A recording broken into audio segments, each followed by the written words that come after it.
اور یہ جس طرح کی نیکی کریں گے اس کی ناقدری نہیں کی جائے گی، اور اللہ پرہیزگاروں کو خوب جانتا ہے۔ جو لوگ کافر ہیں ان کے مال اور اولاد اللہ کے مقابلے میں ان کے ہرگز کام نہ آئیں گے، اور یہ لوگ اہل دوزخ ہیں کہ ہمیشہ اسی میں رہیں گے۔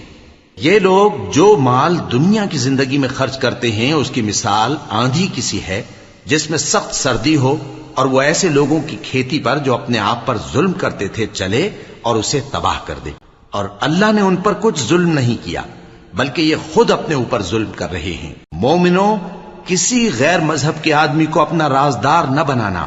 یہ لوگ تمہاری خرابی میں کسی طرح کی کوتاہی نہیں کرتے اور چاہتے ہیں کہ جس طرح ہو تمہیں تکلیف پہنچے۔